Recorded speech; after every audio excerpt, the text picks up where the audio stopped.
Myself, Dr. Mamta Sharma, Associate Professor Political Science, government college Behror. विद्यार्थियों, BA part third के first paper representative western political thinker के इस video में आप सभी का हार्दिक स्वागत है, अभिनंदन है। जैसा कि आप सभी को विदित है कि हम पूर्व के वीडियोस में भी बेंथम के थ्योरी के बारे में समझ रहे हैं। आज के इस वीडियो में भी हम उसी कंटिन्यूटी में बात करेंगे कि बेंथम एज अ रिफॉर्मर, कि बेंथम को हम एक महान समाज सुधारक या महान सुधारक क्यों कहते हैं। चूँकि बेंथम एक महान सुधारवादी विचारक था, वह एक विधि सुधारक था, न कि एक राजनीतिक दार्शनिक। पॉलक ने इस संबंध में कहा है कि 19वीं शताब्दी में आर्थिक, सामाजिक, राजनीतिक और वैधानिक जितने भी सुधार हुए हैं, उनमें से शायद ही ऐसा कोई सुधार हो जिस पर कि बेंथम का प्रभाव ना पड़ा हो। अतः बेंथम ने बहुत सारे सुधारों की इसके अंतर्गत सिफारिश की है। अतः बेंथम द्वारा प्रतिपादित प्रमुख सुधारों में हम निम्न सुधारों की बात करेंगे। Firstly we talk about the reform in government system. शासन प्रणाली में सुधार की बात उन्होंने की। राजनीतिक विचारों की दृष्टि से बेंथम जनतंत्रवादी था और उपयोगिता के सिद्धांत अनुसार लोक सत्ता और जनतंत्र ही उपयोगी सिद्ध होते हैं। जनतंत्र में ही सबकी स्वार्थ सिद्धि का सिद्धांत लागू हो सकता है और राजतंत्र इस दृष्टि से उपयोगी सिद्ध नहीं हो सकता। इसी प्रकार उपयोगितावादी सिद्धांत के अनुसार अल्पतंत्र भी ठीक नहीं बैठता। वास्तव में जनतंत्र ही अधिकतम लोगों के लिए अधिकतम सुख का साधन बन सकता है और अपने समकालीन विचारकों की भांति ब्रिटिश शासन प्रणाली की अत्यधिक प्रशंसा करने के बजाय बेंथम ने दृढ़ता और ईमानदारी के साथ उनकी आलोचना भी की है। संक्षेप में कहेंगे कि बेंथम का स्पष्ट मत था कि वयस्क मताधिकार द्वारा प्रतिनिधियों के ऊपर अधिकाधिक जन नियंत्रण बना रहेगा और वार्षिक संसदीय चुनावों की व्यवस्था द्वारा यह निर्णय और अधिक प्रभावित होगा और साथ ही प्रतिनिधियों को जनहित में निर्मित कार्य करने की प्रेरणा भी उत्पन्न होगी। Secondly he talks about the law reforms. चूँकि बेंथम एक महान विधि सुधारक था, इसलिए अपनी पुस्तक principle of morals and legislative के अंतर्गत उन्होंने विधि निर्माण और विधि सुधार के अंतर्गत उन्होंने विभिन्न देशों के राजनेता को व्यावहारिक पद प्रदर्शन के लिए उनकी ओर देखने की बात कही। और बेंथम के अनुसार विधि निर्माण का उद्देश्य है आजीविका, पर्याप्तता, समानता और सुरक्षा। सामान्य अर्थों में जनता का हित करना ही या जनता का हित संवर्धन ही विधि का उद्देश्य है। बेंथम का मानना है कि यदि विधियों का पालन करना है तो यह आवश्यक है कि विधि को जनता का समर्थन भी प्राप्त हो। संक्षेप में बेंथम ने तत्कालीन विधियों की ओर उन विधियों को लागू करने की व्यवस्था की भी आलोचना की है, पर उन्होंने केवल विध्वंसात्मक आलोचना नहीं की, बल्कि उनका उद्देश्य मौलिक रूप से रचनात्मक था और आलोचना तो इस लक्ष्य की प्राप्ति का एक साधन थी। तत्पश्चात Bentham reform in judicial system की बात करते हैं। जुडिशियल सिस्टम के अंतर्गत इंग्लैंड की तत्कालीन न्याय व्यवस्था भी अत्यंत दोषपूर्ण थी, जिनकी कि बेंथम ने कई बार आलोचना की। उनके अनुसार वहाँ की न्याय व्यवस्था अत्यंत जटिल एवं अनिश्चित थी। उन्होंने पाया कि न्यायाधीश जिन विलंबकारी तरीकों का उपयोग करते हैं, उनसे मुकदमों से संबंधित पक्षों का खर्च अनावश्यक रूप से बढ़ जाता है और कानून की प्राविधिकता के कारण न्याय भी नहीं हो पाता। अतः न्याय व्यवस्था में होने वाले अनावश्यक खर्च, अनावश्यक देरी और अव्यवस्था और दुश्चिंता के कारण बेंथम ने अंग्रेजी न्याय प्रणाली के बारे में लिखा है कि इस देश में न्याय बेचा जाता है, बहुत महंगा बेचा जाता है और वह व्यक्ति जो इसका दाम नहीं चुका पाता वह न्याय से वंचित रह जाता है।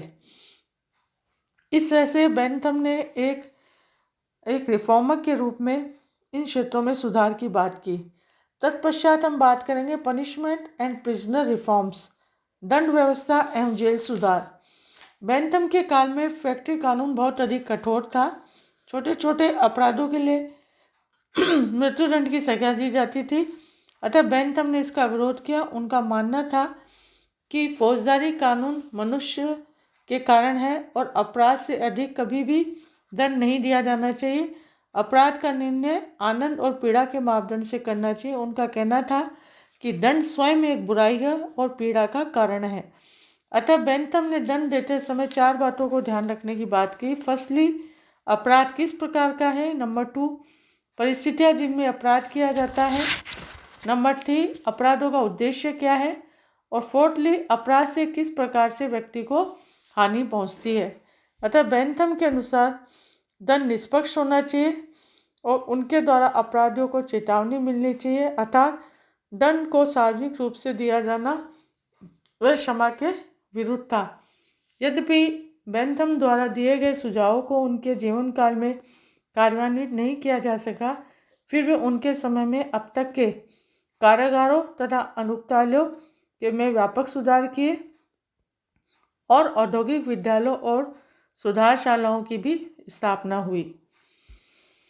तत्पश्चात स्कीम फॉर एजुकेशन की बात करेंगे कि विधियों, दंड व्यवस्था तथा राज्य के विधान आदि के लिए ही बेंथम ने सुधारवादी योजनाएं नहीं बनाई, बल्कि शिक्षा के क्षेत्र में भी उन्होंने सुधारवादी योजनाएं बनाई और मानव जाति का सुधार करने के लिए शिक्षा की शक्ति पर बेंथम को अटल विश्वास था। उन्होंने दो प्रकार की शिक्षाओं की बात की, एक गरीब अनाथ बच्चों के लिए और दूसरे मध्य वर्ग और उच्च वर्ग के बालकों के लिए।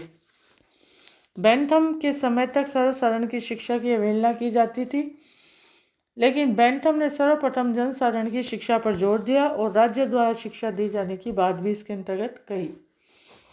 तत्पश्चात हम इकोनॉमिक आइडियाज़ की बात करेंगे। आर्थिक विचारों की दृष्टि से बेंथम एडम स्मिथ का अनुयायी था, किंतु अनेक बातों पर उनका एडम स्मिथ से मतभेद भी था। वह इस बात से सहमत थे कि सरकार की मांग और पूर्ति के नियम में यथासंभव कम से कम हस्तक्षेप करना चाहिए और वह अबाध व्यापार का कट्टर समर्थक था और उसने अनियंत्रित प्रतियोगिता की प्रशंसा की और एकाधिकार तथा अधिकतर जो अधिकार प्रदान किए जाते थे उनका विरोध किया। तत्पश्चात हम देखेंगे contribution of Bentham's in the history of political philosophy कि राजनीति दर्शन के इतिहास में बेंथम का क्या योगदान है। इसके अंतर्गत हम देखेंगे कि राजनीति दर्शन के इतिहास में बेंथम का विशिष्ट स्थान है। उनके दर्शन में मौलिकता के बारे में संदेह किया जा सकता है, किंतु इस बात से स्वीकार नहीं किया जा सकता कि उन्होंने अपने उपयोगितावादी सिद्धांत एवं सुधारवादी योजनाओं के माध्यम से अपने युग की राजनीति को नई दिशा प्रदान की। इसके अंतर्गत हम निम्न बातों को देखेंगे। फर्स्टली, कि उपयोगितावादी सिद्धांत को दार्शनिक आधार प्रदान करना, कि उपयोगितावादी सिद्धांत को दार्शनिक सांचे में डालकर उसे वैज्ञानिक रूप प्रदान करने का श्रेय बेंथम को ही है। यद्यपि बेंथम ने उपयोगितावाद के मूल सिद्धांत ह्यूम, प्रिस्टले आदि से ग्रहण किया, किंतु इसे व्यवस्थित रूप देने और राजनीति क्षेत्र में लागू करने का श्रेय बेंथम को ही है। सेकेंडली, राज्य और शासन के कल्याणकारी लक्ष्य की घोषणा। बेंथम के राज दर्शन का मूल सूत्र था अधिकतम लोगों के अधिकतम सुख का सिद्धांत, और इस सिद्धांत को दृष्टि में रखते हुए उन्हें स्पष्ट रूप से प्रतिपादित किया कि राज्य को प्रत्येक कार्य इसी आधार को ध्यान में रखकर करना चाहिए। अतः राज्य एवं शासन के कार्यों का यही सिद्धांत एकमात्र कसौटी है। इसके अतिरिक्त राज्य का और कोई भिन्न नैतिक आदर्श नहीं हो सकता। थर्डली, शासन एक संवैधानिक व्यवस्था में सुधार है। बेंथम ने शासितों के सम्मुख शासकों को उत्तरदायी बनाने के लिए कई सुधार प्रस्तावित किए, जैसे सार्वभौमिक मताधिकार और इसी के अंतर्गत प्रतिनिधियों को वापस बुलाने का अधिकार, अधिकारियों कर्मचारियों को न्यायिक उत्तरदायित्व, संसद का वार्षिक पुनर्चुनाव आदि। फोर्थली, रूढ़िवादी संकल्पनाओं पर प्रहार करना। रूढ़िवादी संवैधानिक विधिक संकल्पनाओं को भी बेंथम ने उतना ही तीव्र प्रहार किया कि अमूल जनवादी विचारों पर। उन्होंने सामाजिक संहिता और प्राकृतिक अधिकार की ब्लैक स्टोन द्वारा प्रस्तुत रूढ़िवादी परिभाषाओं की सत्ताओं के पृथक्करण सिद्धांत के ब्रिटिश रूपांतरण तथा मिश्रित पद्धति के नाते ब्रिटिश शासन पद्धति के धर्मशास्त्रीयकरण औचित्यकरण की भी आलोचना की। फिफ्थली, उन्होंने न्यायिक प्रक्रिया में सुधार के मार्ग को प्रशस्त किया। सिक्सथली, उन्होंने कानूनों का कॉडिफिकेशन किया, जिसे संहिताकरण कहते हैं, कि कानूनों के संहिताकरण पर बेंथम द्वारा बल दिए जाने के कारण ही 19वीं शताब्दी में अनेक देशों में कानूनी संहिताएं बनाई गई। और बेंथम ने अनेक देशों की कानूनी संहिताओं में संशोधन में योगदान दिया। तत्पश्चात हम देखेंगे राजनीति विज्ञान में अनुसंधान और शोध की प्रवृत्तियों को भी उन्होंने प्रोत्साहित किया। तत्पश्चात सामाजिक विधि शास्त्र के भी चूंकि जन्मदाता हैं और न्यायिक विधि में प्रत्यक्षवादी सिद्धांत का प्रवर्तक उनको कहा गया है, क्योंकि बेंथम की विधि के न्यायशास्त्रीय प्रत्यक्षवादी सिद्धांत का प्रवर्तक भी माना जाता है, जिन्होंने इस सिद्धांत को आगे के विकास कर होफेल्ड और कैल्सन के विचारों से पूर्वानुमान लगा लिया और विधि का न्यायशास्त्रीय प्रत्यक्षवादी सिद्धांत सोवियत संघ में भी बेंथम के उपयोगितावादी सिद्धांत बहुत अधिक प्रभावित हुआ था। अंत में हम देखेंगे लोकतंत्र के आधार स्तंभ को भी इन्होंने सुदृढ़ किया। इस तरह से हम देखते हैं कि बेंथम के विचारों की कई आधारों पर आलोचना भी की जाती है। आलोचकों के अनुसार उनके विचारों में मौलिकता का अभाव है, उनका सुखवादी मापक ग्रंथ त्रुटिपूर्ण है, वह मूलतः राजनीतिक चिंतन न होकर उनको सुधारक मानते हैं और उसमें स्वतंत्रता और समानता को उचित महत्व प्रदान नहीं दिया गया। तत्पश्चात अंत में हम कहेंगे कि संक्षेप में कि बेंथम एक लगनशील सुधारक थे, जिनके सुधार निश्चित ही सदा अपने समय में बहुत आगे थे। एक विचारों का स्रोत था जिसका उपयोग आने वाली पीढ़ियों ने किया। अतः बेंथम के विचारों का प्रभाव न केवल व्यवहारिक राजनीति बल्कि शासन एवं कानूनी सुधारों पर भी बहुत अधिक पड़ा। इस तरह से हम देखते हैं कि बेंथम जो हैं वो एक